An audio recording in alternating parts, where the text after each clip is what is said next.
Hoje estamos com o vereador Ítalo Moreira, de Sorocaba. Eu peço ao Ítalo que se apresente. Primeiramente, queria agradecer ao jornalista Domit, é uma oportunidade de estar aqui no Jornal Acorda Brasil. Agradeço, meu irmão, pelo convite. Sou vereador Ítalo Moreira, da cidade de Sorocaba, tenho 34 anos, né? Estamos no nosso segundo mandato.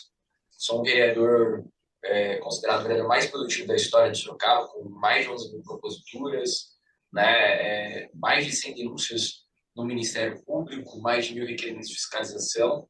E a gente tem uma pauta muito voltada aí para a liberdade econômica, combate à corrupção, transparência, pró-empreendedorismo, né? E atuamos em todas as áreas aí da cidade, né? E graças a Deus, graças ao apoio das pessoas, fui o primeiro vereador eleito a não usar fundo eleitoral, passar de 10 mil votos, né? E também a gente é o terceiro vereador mais votado da história por conta de todo o trabalho realizado aí, graças ao apoio das pessoas, né? Muito bem. Ítalo, seria bom você chegar mais perto Claro. para poder o som sair melhor. Bom, muito bem. O motivo desta gravação é o convite que eu estou fazendo, que eu fiz a todos os vereadores de Sorocaba para darem o posicionamento deles sobre a administração da cidade. Mas, recentemente, nós tivemos um acontecimento fora do comum em Sorocaba, que foi o afastamento do prefeito da cidade. Então, juntando o primeiro tema, eu coloquei este outro também para ser abordado, porque é fundamental que os representantes públicos se manifestem sobre coisas que são totalmente ligadas ao trabalho que eles fazem. Eu vou aqui elencar alguns temas para ouvir a posição de Ítalo. Inicialmente, coleta seletiva. A coleta seletiva é sempre um problemão para as cidades. E o problema não é só Sorocaba. Todos os municípios têm problema. Eu não tenho conhecimento ainda de municípios que cuidem devidamente desse assunto. E numa época de COP30, meu Deus do céu, isso é fundamental. Eu queria a sua Sim. palavra, Ítalo, sobre esse problema em Sorocaba. Nós temos algumas cidades que são boas referências no Brasil, né? Nós temos a cidade de Porto Alegre, que é a cidade mais próxima daquilo que a gente chama de lixo zero. Porque, na verdade, não existe lixo, né? Existe resíduos sólidos e resíduos orgânicos, né? O resíduo sólido é aquilo que pode ser reciclado, né? Metais, papéis, plásticos, né? E orgânico, resto de alimentos, né? Então, temos ali em Porto Alegre algo muito próximo disso. Temos o maior número de reciclagem e compostagem, né? Em vários lugares do mundo, várias cidades, algumas inclusive brasileiras, já temos algumas referências aí de coleta seletiva, de reciclagem, e inclusive também a geração de energia, né? Algumas utilizam um material orgânico, né, para fazer biogás e produzir energia, algumas usam tanto o resíduo sólido quanto o orgânico para incinerar e produzir energia, embora eu não goste muito dessa última alternativa. Hoje, em Sorocaba, nós temos um grande problema, assim como a maior parte da cidade de Sorocaba, porque nós mandamos esses resíduos, essa riqueza, para o aterro, né? Sorocaba gasta em torno de 140 milhões de reais em subsídio, né, para manter aí a coleta de lixo. E manda todos esses resíduos para o aterro que fica na cidade de Niterói e as outras cidades da nossa região metropolitana também. Isso é um grande problema, porque eu acho que nós estamos perdendo dinheiro, porque poderia ou zerar essa conta, né, ou ter um subsídio muito menor ali, né, porque e essa sobra a gente poderia economizar em pelo menos uns 80 milhões de reais, né, que poderia ir para a saúde, ou até mesmo nós temos muitas pessoas que sobrevivem de catar lixo, né, catar essas latinhas, etc., poderia usar esse recurso para subsidiar essas pessoas, para colocá-las em alguns programas sociais ou contratar elas para que elas tenham um bom emprego, né, não um subemprego, porque muitas estão ali, pegam ferro, pode pegar ferro ferrugem, pode pegar tétano, né, pegar a bactéria da Clostridium tetani, e várias outras doenças, né? Então, eu acredito que isso seria importante. Por que eu estou dizendo isso? Porque eu acho que é uma coisa que a gente defende, a gente sempre brigou, as pessoas que podem acompanhar nosso trabalho, existe todo ano a audiência pública que nós fazemos do Lixo Zero, faço parte do coletivo do Lixo Zero da cidade de Sorocaba, que visa acabar com essa questão dos aterros sanitários, dos aterros de lixo para a gente virar a chave aí para reciclagem, compostagem, deixar apenas a incineração, por exemplo, para resíduos médicos, alguns resíduos que precisam de fato, né, ser incinerados por questão de saúde pública, né, por exemplo, materiais contaminados, como o material hospitalar. Então, acredito muito na reciclagem, na compostagem. A gente tem vários exemplos. Sorocaba tem algumas referências também. Nós temos aí, temos o Felipe Pedrazi, por exemplo, um grande especialista, uma pessoa que inclusive ajudou a gente a fazer vários projetos de lei, né, que é um cara que tem uma formação internacional, professor universitário, e ele tem toda uma tecnologia de compostagem, inclusive alguns condomínios de Sorocaba e Votorantim, né, e da região, contrataram, por exemplo, o Felipe, e eles têm lixo zero, né? Eles pegam todo o lixo, eles fazem coleta seletiva, então as pessoas separam resíduo sólido e resíduo orgânico. Com o resíduo sólido, passa uma cooperativa que faz a reciclagem desse material sólido, e o orgânico o Felipe Pedraz pega para fazer compostagem, inclusive faz no próprio condomínio, não fica mau cheiro, e com o adubo que é produzido nesses próprios condomínios, eles fazem hortas com plantas nativas da Mata Atlântica e do Cerrado, que são espécies nativas da cidade de Sorocaba, e com frutas, né? Porque é muito raro, tem várias frutas que é da mata nativa e a gente não conhece, e aí os moradores do condomínio podem comer essas frutas, né? Então é muito legal, é um projeto muito bacana, e acredito muito que isso poderia ser replicado no poder público, né? Logicamente, a gente tem que dar, para ter viabilidade econômica, tem que ser em grande escala, tem que ter a coleta seletiva de maneira obrigatória. Existem alguns instrumentos que poderiam ser usados, como sacolas específicas, existem algumas lixeiras, para a cidade de Paulínia, até a cidade de Tuca do lado, tem uma tecnologia da lixeira chamada Stockholm. Ela que fica no subsolo, ela é muito interessante, porque ela não dá um mau cheiro, porque fica para baixo, né? Então, e ela tem sensor, então quando ela enche, o caminhão de lixo vem de uma maneira muito mais assertiva, né? Por exemplo, no caso, a gente tem os contêineres de lixo, e muitas vezes o lixo fica para fora, ou alguns catadores de reciclagem acabam até, infelizmente, jogando lixo no chão, né? Alguns animais acabam mexendo, então acaba também até criando um problema de segurança pública, porque alguns dependentes químicos, principalmente usuários de crack, que são os grandes responsáveis por furto e roubo, fingem que está catando reciclagem para roubar a residência de alguém, o comércio de alguém. Então, a gente tinha que refazer todo esse modelo da cidade de Sorocaba, e eu acredito muito nisso, e eu acredito que a gente tem que enfrentar, e existem alguns problemas, eu acredito, assim, não tenho como provar isso, mas eu tenho muita sensação da máfia do lixo impedir esse avanço, e a gente trabalha muito, a gente fez alguns projetos de lei nessa casa, e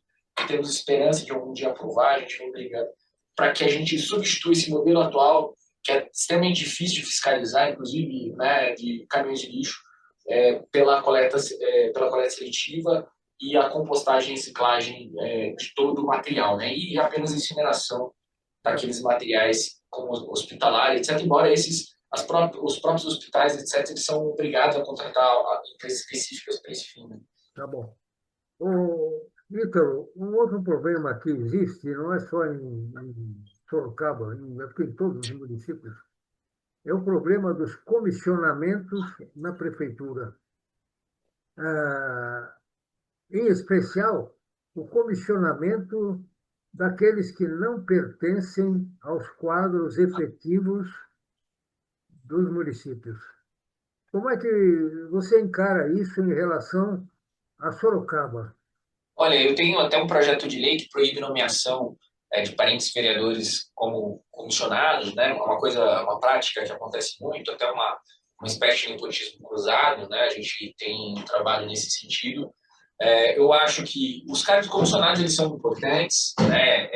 Desde que eles sejam técnicos, não tem problema de ser político, porque eu acredito que às vezes tem que ser alinhado, às vezes com a ideologia do político, tem que estar alinhado com o plano de governo dele, com a política de Estado. O maior problema do Sorocaba e de várias cidades que muitas cidades, infelizmente, as nomeações não são técnicas, são nomeações meramente políticas, né? Para pagar campanha política de acordos, etc. E isso é um grande problema que muitas vezes você tem, às vezes, secretários, às vezes que não têm capacidade técnica, ele não tem a formação daquela pasta, daquela secretaria, e os diretores de áreas também. Né?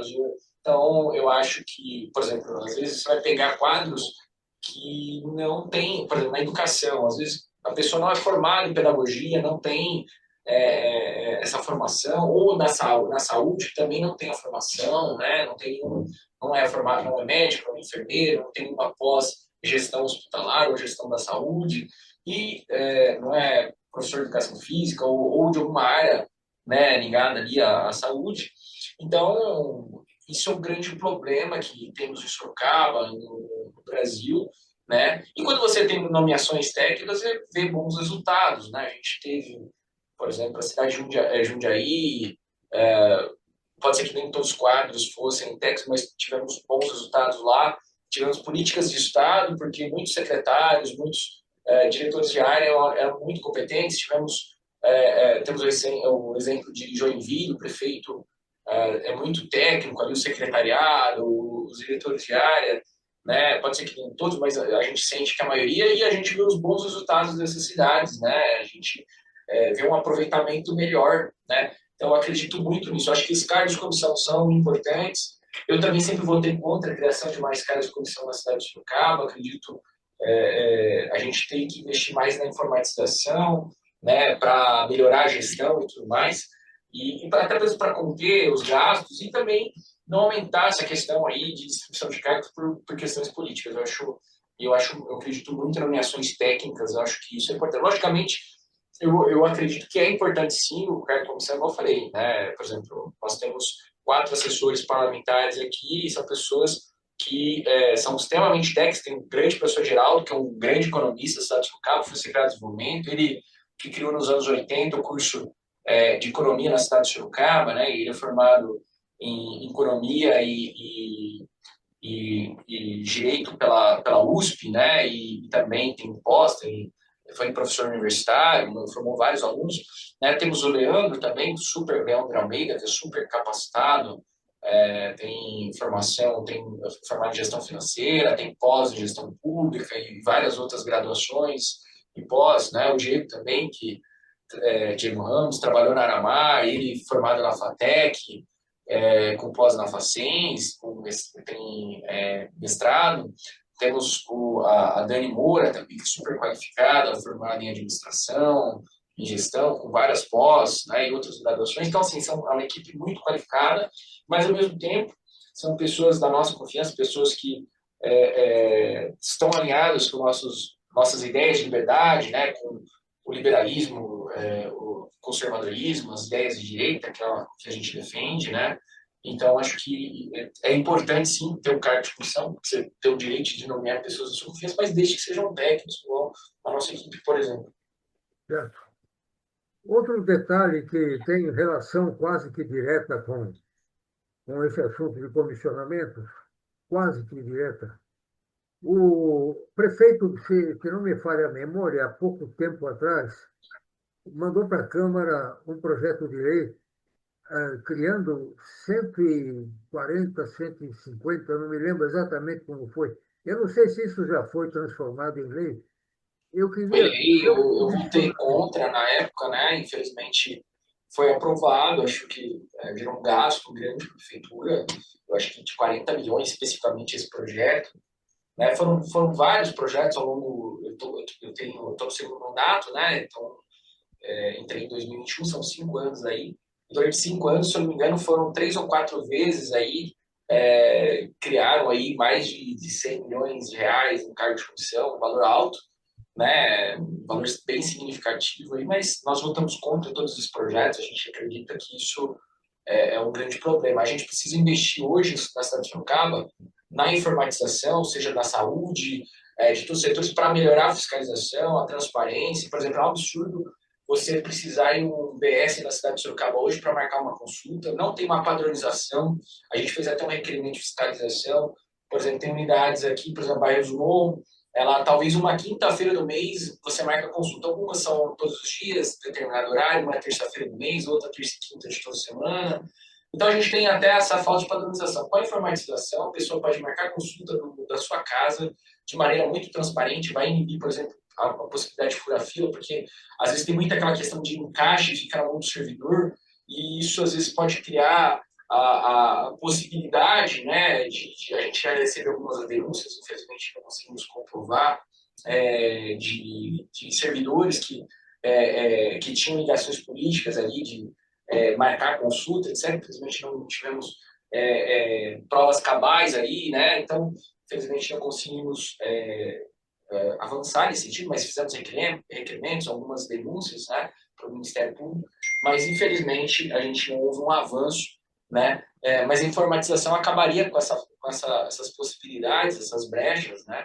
Porque e assim o sistema seria muito mais dinâmico, né? Então, por exemplo, a pessoa poderia marcar consulta, o exame no dia que ela pode ir de fato, porque às vezes marca no dia que ela trabalha, no dia que é bem complicado para ela. Inclusive o ABTCismo na cidade de Sorocaba, né? A falta das pessoas em consultas e exames e até cirurgias, né, de 30% até 70%, dependendo da consulta, do exame, da cirurgia, porque às vezes marca no dia que a pessoa não pode ir, às vezes demora muito tempo, a pessoa esquece, né? Então o aplicativo seria importante para fazer esse manejamento, inclusive os próprios convênios médicos já fazem isso, o aplicativo fica avisando a pessoa, olha, falta uma semana, falta 3 dias, e a pessoa fala, eu não posso ir, automaticamente procuraria outra pessoa que possa ir naquele exame de consulta, não perderia dinheiro público, a gente perde muito dinheiro público assim, e também daria mais conforto para a pessoa marcar consulta de casa. Além disso, a gente acabaria, por exemplo, hoje na cidade de Sorocaba, a gente vive nos anos 70. Por que eu falo isso? Porque desde os anos 70 existe programação COBOL, é possível informatizar os processos, né? Ter os mainframes antigos. Hoje é muito mais barato a informatização, algo a gente está na era da inteligência artificial, que faz as coisas tudo sozinha, né? E a gente ainda, os processos administrativos da Prefeitura de Sorocaba são físicos. Então, quem vai na Prefeitura de Sorocaba vai ver o pessoal andando com aqueles carrinhos cheios de papel, cheio de pasta de processo administrativo da Prefeitura, que é uma vergonha. Então, eu acho que com a informatização a gente ia trazer mais transparência, traria um serviço público muito mais eficiente, né? Além disso, também a questão de transparência, combate à corrupção, e a necessidade de ter menos pessoas aí nessa questão de comissionados, etc., porque você conseguiria ter uma gestão. Inclusive, nós propomos até um projeto de lei aqui para criar inspirado na Albânia, né, uma secretária de combate à corrupção de inteligência artificial para que ela pudesse fiscalizar, etc., todo o sistema, né, visando aí combater a corrupção, dando mais transparência. Muito bom. Hoje em dia, a gente debate muito sobre o tamanho do governo, isso em geral. E há uma tendência de os governos ficarem cada vez maiores. E esse aumento do governo das funções do governo, acaba resultando em problemas orçamentários e também em Sim, problemas de eficiência. a gente tem um grande problema. Até o grande economista brasileiro, Roberto Campos, né, sempre falava disso. Né? A gente tem uma economia onde o governo que é um dinossauro, que não para de crescer. Né? O maior problema do Brasil é exatamente isso, os gastos públicos. Claro, a gente tem gestões municipais e estaduais que são referência, né? Mas, infelizmente, a maioria não é, né? E o que acontece? Os governos municipais, estaduais, federais aumentam muito os gastos, né? E extrapolam os gastos que eles fazem, aumentam os impostos, né? A gente tem, por exemplo, a questão, o imposto inflacionário, que eu acho que é o pior imposto que existe, porque ele é antidemocrático, né? Os outros impostos têm que passar, por exemplo, nos parlamentos, né? Seja nas câmaras municipais, nas assembleias legislativas nos estados ou no Congresso Nacional, na questão na esfera federal.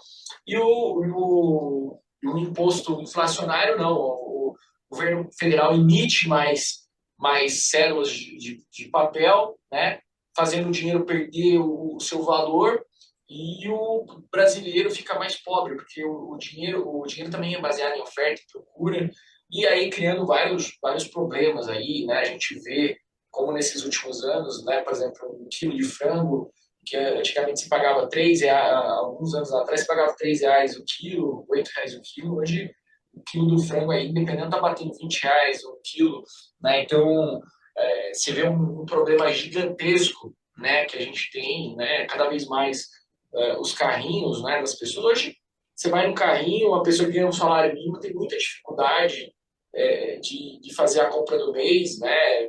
Muitos, a gente tem até várias questões aí que mostram um reflexo disso muito negativo, o aumento do consumo de miojo, de macarrão instantâneo, né? O aumento de consumo de salsicha, né? Não é algo bom isso, é algo ruim porque as pessoas não estão tendo dinheiro para comprar mistura, né? Não estão tendo dinheiro para comprar carne, porque a carne está muito cara. E essas pessoas, que a maior parte da população brasileira, que ganha de 1 até 3 salários mínimos, ela está optando aí por refeições mais baratas, inclusive que faz mal para a saúde, né? Para ter uma misturinha ali. Então, porque o poder de compra brasileiro, a taxa Gini, né, que a gente tem, a taxa Gini do Brasil é muito ruim, né? Por exemplo, o per capita por dólar do Chile, ele é menor do que do brasileiro, né? Porém, o poder de compra do chileno é 4 vezes maior que o brasileiro, né? A gente vê isso, por exemplo, hoje um carro zero, né, um carro popular aí, tá mais de R$ 70 mil, né? Quase, assim, já é difícil de R$ 70 mil. A grande maioria está na casa de R$ 100 mil, né? Que dificulta, por exemplo, que a classe C e D, que a maior parte da população brasileira, por exemplo, consiga comprar um carro. O que é ruim também, porque você trava toda a indústria automobilística, a economia fica extremamente engessada, né? Você tem as casas, né? Você vê hoje como está caro você comprar uma casa, né? A questão de alguns anos atrás, 3, 4 anos atrás, você com R$ 120 mil, você comprava um apartamento, uma casa mais simples. Hoje, os imóveis mais baratos estão na casa de R$ 200 mil, né? Então, e o governo não faz repasse, né? A gente teve até um recentemente a questão do aumento aí do imposto de renda, mas é inferior a toda a inflação que teve, a diminuição de poder de compra, né? Então, na prática, cada vez mais os governos aumentam os impostos, né? Criam mais impostos, aumentam alíquotas e só prejudica o cidadão brasileiro. Bom, eu falei em inchaço dos governos, porque isso é o resultado de uma cultura. Todo mundo acha que o governo deve fazer tudo. É uma cultura ruim que vem no É muito Brasil, ruim, muito né? A ruim. gente tem, infelizmente, o Brasil tem desde aí com o golpe republicano que nós tivemos desde a época aí do Dom Pedro II, né? Que derrubou o imperador, né? Nós temos uma mentalidade positivista que veio e ela passa mesmo. Nós tivemos aí a questão por exemplo, a questão da malha ferroviária no Brasil ali. O maior avanço que nós tivemos na época do Dom Pedro II foi através do Visconde de Mauá, né, do Irineu Evangelista de Souza, que construiu mais de 10 mil quilômetros de malha ferroviária com iniciativa privada, mas o próprio governo até acabou atrapalhando ele. E o momento histórico que a gente mais avançou, por exemplo, malha ferroviária foi durante a gestão do presidente Campos Salles. Ele falava que a iniciativa pública atrapalhava a iniciativa privada, ela era muito mais eficiente, né? E ele estava correto disso. Foi quando surgiu, por exemplo, a Sorocabana, que beneficiou a nossa região. E nesse período dele avançou mais de 20 mil quilômetros de malha ferroviária. A gente bateu 30 mil quilômetros de malha ferroviária durante essa gestão dele. Foi extremamente importante para o processo aí de exportações do Brasil, seja de café, de algodão, no caso de Sorocaba de algodão, né, e cidades da região como Itu de café. Então foi muito importante esse período, né, de mais liberdade econômica, né. O governo brasileiro sempre atrapalhou muito a economia brasileira, né. Por exemplo, o próprio Nordeste, porque, por exemplo, o processo nosso de industrialização do Brasil começa na década de 30 do século 29, do século 20, né, com um processo de substituição de importações logo que tem a quebra da Bolsa de Valores de Nova York e países como os Estados Unidos param de importar café brasileiro, quebrando ali essa monocultura que nós tínhamos aqui, e muitas pessoas que eram do café, que tinham dinheiro, e também com a chegada de imigrantes, sejam italianos, japoneses, árabes, né, ou italianos e alemães, começam a montar pequenas indústrias, né? A gente tem um caso daqui da família Matarazzo, que a família italiana que chega em Sorocaba, começa com uma fábrica de banha de porco e depois começa a criar um baita império, né? O Matarazzo se torna até o terceiro, o quinto mais rico do mundo naquele período, né? E ajuda nesse processo de industrialização, né? Que só aconteceu nesse período aí, mas poderia ter acontecido antes, porque eu estou contando isso. No Nordeste, que é uma das regiões mais pobres do Brasil, nós tivemos a história do Coronel Gouveia, que foi um grande empreendedor brasileiro. Ele era cobrador de ônibus, ele começou a ganhar dinheiro vendendo couro de cabra e principalmente exportar isso para os Estados Unidos, né? E conseguiu, por exemplo, criar um mercado, uma estrutura, parece que de autosserve, algo que a gente só ia ver nos anos 30, 50, com o Grupo Pão de Açúcar. Ele antecipou e conseguia vender mais barato. E depois ele deslumbrou, né, a plantação no sertão, perto do Rio São Francisco, de algodão, e importou da Inglaterra máquinas para produzir tecidos, né, da indústria têxtil, né, e infelizmente ele foi muito prejudicado. Inclusive recomendo que todos possam assistir o vídeo do filme dele. Foi feito o filme dele, está disponível no YouTube, se colocar lá Coronel Gouveia, e é baseado na história dele, é real. Ele queria construir uma usina hidrelétrica no Rio São Francisco para manter a indústria dele. Ele queria fazer isso com a ajuda de capital americano, e infelizmente o governo impediu, com a justificativa de soberania nacional, que podia ter capital estrangeiro. Depois ele queria construir uma usina menor, apenas para tocar a indústria dele, a cidade dele. Lembrando que nessa região do Coronel Gouveia, a maior parte das pessoas viviam de agricultura de subsistência. A grande maioria era praticamente trabalho escravo, porque eles trabalhavam em troca de comida, né? E o Coronel Gouveia, quando ele começa ali essa indústria têxtil, ele cria pessoas que moravam em casa de sapé, de barro, que não tinham viviam em condições precárias. Eu falo isso até para meu avô, que morreu de doença de barbeiro porque morava numa casa de sapé, aqui de Minas Gerais, né? Então, essas pessoas tinham essas condições extremamente precárias, e com o Coronel Gouveia, esse processo de industrialização que ele vai realizar, porque mesmo sem apoio do governo contra ele cria uma hidrelétrica irregular, uma pequena hidrelétrica, pelo menos para manter a indústria dele, e ele constrói uma vila operária, né, casas dignas, né, de alvenaria, e ele cria uma classe média, pessoas que viviam, que mal tinham o que comer, começam a ganhar um salário razoável, começam a ter acesso à educação, porque ele colocou escola bancada por ele, para os alunos dos operários, para os filhos dos operários, né, que eram alunos dessas escolas. Ele começa a dar médico, criar cinema, áreas de lazer, né, e infelizmente ele começou a ser perseguido por coronéis ali da região ali do Nordeste, porque ele roubou essa mão de obra escrava. Ele acabou com essas mãos de obra escrava, dando emprego digno e construindo um império É, industrial. Então ele acaba sendo assassinado por esses coronéis que eram contra o desenvolvimento brasileiro. Inclusive compram os maquinários, depois que matam ele, acabam destruindo, né, o maquinário dele, jogam no Rio São Francisco, acabam com a indústria dele, é. né? E essa industrialização, que poderia ter conseguido ali no início do século XX, precedendo, por exemplo, a industrialização da substituição de importações, acabou sendo prejudicada. Ah, me diga uma coisa, objetivamente, o que você acha do que foi criado em Sorocaba? um hospital público veterinário? Olha, eu já encaminhamos munícipes lá, foram atendidos e tudo mais, mas assim, na prática o serviço é precário.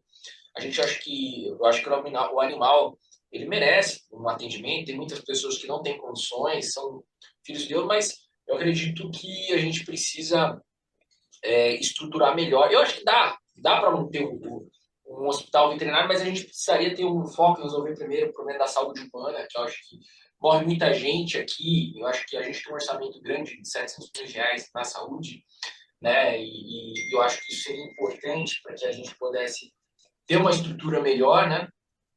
E, infelizmente, a gente não tem investimentos na saúde básica, isso acaba, você gasta muito dinheiro com PH e PA, e isso é um grande problema.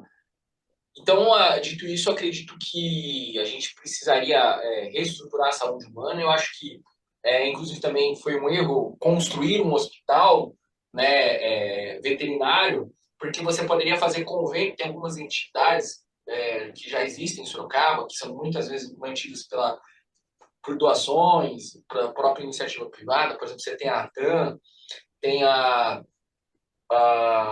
Espaço, né, Espaço e outras entidades aí que ofertam esse serviço e se fizesse convênio, acredito que seria muito mais barato do que isso. Porque o grande problema não é construir prédio, o problema é o dinheiro para manter, né? A gente teve várias políticas de Sorocaba que foram muito disso, né? É, Por exemplo, os Sabe Tudos, né? Hoje, alguns voltaram com o programa do Conecta, né? Mas a grande maioria dos Sabe Tudos Sorocaba estão fechados, né? Viraram lixo. Então, o problema não é construir prédio, o problema é ter uma política de Estado, não políticas de governo, que pense em médio e longo prazo para manter essas operações. Porque o problema é o custeio, não é o investimento para construir. O problema é manter aquilo ali com o veterinário, com a estrutura. muito Então, bem. eu acho Nós que é estamos isso. chegando ao final do nosso papo. E eu gostaria, para encerrar, que você desse seu posicionamento em relação ao que aconteceu com o prefeito Manga. Olha, eu acredito que o afastamento dele deve ter sido muito bem embasado pela Polícia Federal e pelo Ministério Público, né? Tem várias evidências aí. Lógico que eu não vou falar em provas ainda, porque não tem trânsito julgado, poderia ser processado por isso, né? A gente teve até um vereador aqui que tomou um processo aí e pode pegar 2 anos aí de cadeia por calúnia e difamação. Então, temos que tomar alguns cuidados, mas acho que foi feito um trabalho importante, né? Nós, durante o nosso mandato, sempre tivemos uma boa relação com o governo municipal, mas nunca fui da base, sempre fui independente. E sou o vereador que mais fiscalizou o executivo, são mais de 1.000 requerimentos de fiscalização, mais 100 denúncias do Ministério Público, e uma dessas denúncias virou um inquérito civil, foi constatado superfaturamento de 150%. Nós fizemos um requerimento, por exemplo, que derrubou um edital de R$ 8 milhões de sondas Big que eram sondas que custavam aí em torno de R$ 100, R$ 200 e iam ser compradas em torno de mil e poucos. E várias outras fiscalizações nossas, denúncias. Então, a gente acredita na seriedade do trabalho da Polícia Federal e do Ministério Público. A gente está trabalhando aqui, fazendo as fiscalizações através de requerimentos e denúncias, né? Em várias outras áreas. A gente está, por exemplo, atualmente eu estou investigando as medidas compensatórias, indicadoras, né? A gente está fazendo um trabalho, fiz um requerimento com mais de 1.000 perguntas e a gente vem trabalhando, né? E outras áreas da saúde, da educação, a gente pegou, por exemplo, o requerimento que nós fizemos, que constatou, por exemplo, que uma mesa digital que custava R$ 12 mil no Mercado Livre, foi comprada a R$ 23 mil, a 3 milhões, dispensou licitação. Inclusive, o Tribunal de Contas apontou isso, e nós que tínhamos levantado essa bola lá atrás, né? A gente fizemos a denúncia através do nosso requerimento, que foi destaque no Jornal Cruzeiro do Sul, Muito bem. no Portal Porquê, em outros jornais. Então, eu Certo. acho que assim, eu não posso antecipar, porque não tem trânsito julgado, não dá para condenar ninguém assim, até como eu falei, por precaução jurídica, mas eu acredito aí no trabalho do Ministério Público, da Polícia Federal, e a gente continua fazendo nosso trabalho aqui. Muito bem. Ítalo, eu quero agradecer a sua participação. Isso enriquece muito o meu trabalho. Você tem 30 segundos para o encerramento. Queria agradecer ao Jornal Acorda Brasil pela oportunidade, né, da entrevista. Fiquei muito feliz pelo convite. E me coloco à disposição de todos que quiserem conhecer nosso trabalho. Nós temos nossas redes sociais, o Instagram e o Facebook, que é Ítalo Moreira SP, tudo junto. Né? Nosso WhatsApp é o 15 981 15 5768. Vou repetir aqui, é 15 981 15 5768. Nosso gabinete aqui na Câmara é o gabinete 05, as pessoas também podem vir aqui trazer suas ideias, denúncias, críticas. Também atendemos um comitê nosso, que fica na Avenida de Bartolufo, número 395, toda sexta-feira, das 9 da manhã às 5 da tarde. Também a gente atende lá. Então, estamos aqui à disposição para atender a todos, apresentar nosso trabalho, ouvir ideias, captar denúncias para a gente poder trabalhar em cima. A gente está aqui para servir o povo de Sorocaba da melhor maneira possível, da nossa região também. A gente acaba Muito pegando bem, várias demandas aí. muito bem. Mais uma vez, muito obrigado. E eu agradeço àqueles que nos estão assistindo. Até a próxima. Até a todos. Deus abençoe. Obrigado.